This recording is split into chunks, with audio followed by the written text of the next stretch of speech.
Skardu. Skardu. People have been telling me to go to Skardu for about 1 year, and finally, just a couple of weeks ago, I got to see Skardu for myself. And now, I want to tell you whether it's worth going to Skardu, or whether perhaps you should go to the neighboring Hunza instead.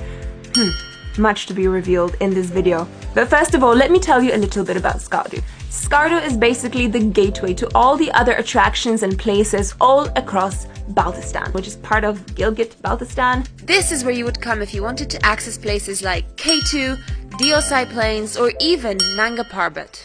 I'm gonna give you a little spoiler. Skardu left a really special impression on me. But I'm gonna go back to the beginning and tell you all about my journey. There are 2 ways to get to Skardu from the rest of Pakistan, and let's take Islamabad as an example. You can either fly or you can take the road. Look, I'm not gonna lie to you. If you take the road, it's gonna be a really long journey, probably about 20 hours, and that is without the possibility of landslides.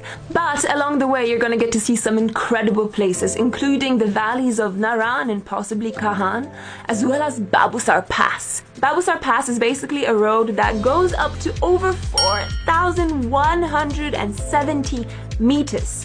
That is really high. And then you'll get to drive along part of the Karakoram Highway, probably the most scenic road in the world. And then at one point you're gonna turn off onto a tiny little road that's not very well maintained. And eventually after about 10 hours you might get to Skardu. I didn't have that much time, so I flew.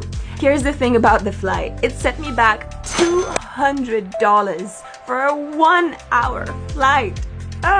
And that's all because there is only one airline serving this route, which means they basically have a monopoly. Doesn't matter, ultimately the views out of the window more than made up for it. Lovely. You fly into Skardu among some of the world's most majestic peaks, and you land at what is probably one of the most scenic airports in the world. I am not exaggerating. Our friend Mustafa, that's Mustafa right there, picked us up from the airport in his big 4x4, and that was really the beginning of our Skardu adventure. Nothing could quite prepare me for what I saw next. To be honest with you guys, I expected Skardu to be a little bit like Hunza, but it is not at all like Hunza except for the really crazy, massive mountains. In Hunza, you've got the one big road, the Karakoram Highway, that directs all traffic in a singular direction. In Skardu, there is no such road. And the blossom comes late in Skardu as well, much later than in Hunza, which means that we had the place all to ourselves. It was practically empty, which was great, but it did have some drawbacks. For example, some places being literally shut down. So this is the famous Lower Kachura Lake in Skardu. The one that you see in all the pictures. The heart-shaped one with the amazing resort. The resort is closed. You just get on with it and you find alternatives. This is Upper Kachura Lake.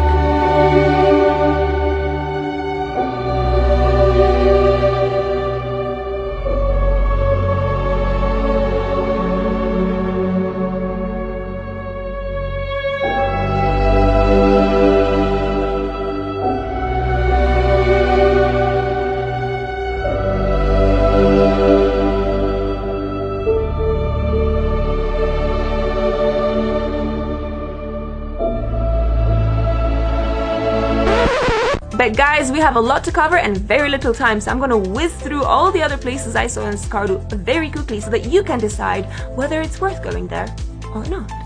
After Upper Kachura Lake, we decided to make our way towards Shigar Fort. On our way to Shigar Fort, out of the corner of my eye, out of the window of the car, I caught a glimpse of a place that looked really quite interesting. So we had to take our 4x4 and drive down this really tiny little dirt track until we got to a place that looked like a pasture in the middle of the mountains, right by a winding blue river.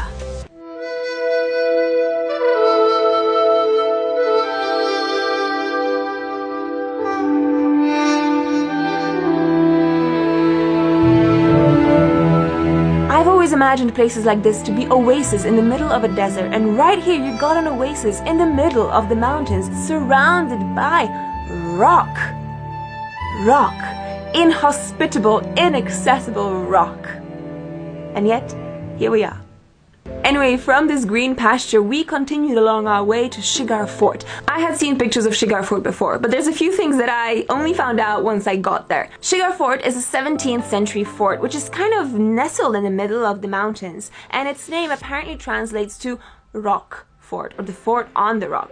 It was recently restored by the Aga Khan Foundation, and now there's a really lovely boutique hotel in the fort, so yes, guests can actually stay inside the fort, in the fort rooms. Isn't that cool? But it is quite pricey, so not really for most people's budgets. From Shigar Fort, we continued along the way towards Mantoka Waterfall. It was a good couple of hours before we got there because the road is really quite bumpy, and although the drive is really slow, it is oh so scenic.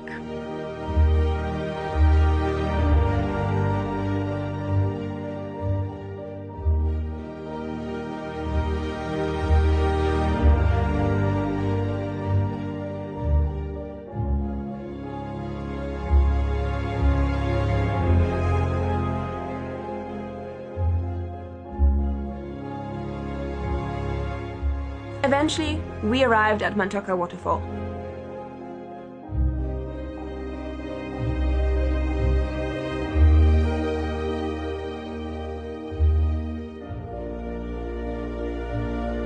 It's really pretty, and you can have lunch there, you can have some freshly caught river trout right in the restaurant at Mantoka Waterfall. From Mantoka Waterfall, we went back to Skardu along that ever bumpy road, and on the way, we stopped at the place that for me topped all the other places I've seen probably in the north of Pakistan. Trust me, this one's good.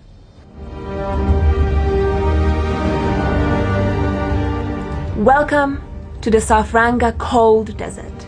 This place is an actual desert with sand and sand dunes and all that jazz.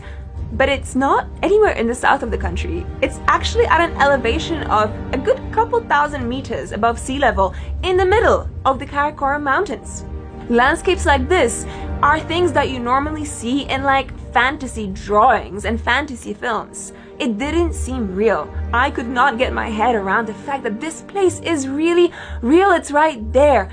The cold desert of Skardu. And by the way, it's not the only one. Okay, there's just one more place that I really want to share with you. And if you are not familiar with the religious history of Pakistan, you're going to be pretty surprised about this one. Because we stumbled upon a place called the Giant Buddha Rock. Yes, this is an actual stone carving that depicts the Buddha. This statue was created in the 9th century. That's about 1200 years ago.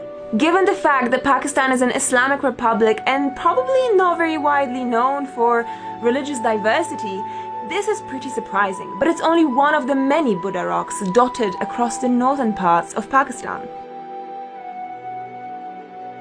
Okay guys, that's it from me. I wanted to show you what I saw of Skardu, and I'm sure there's a lot that I missed, so I can't wait to go back and see the rest. So here's my argument for going to Skardu over Hunza. By going to Skardu, I believe that you will be contributing towards the evening out of tourism across the north.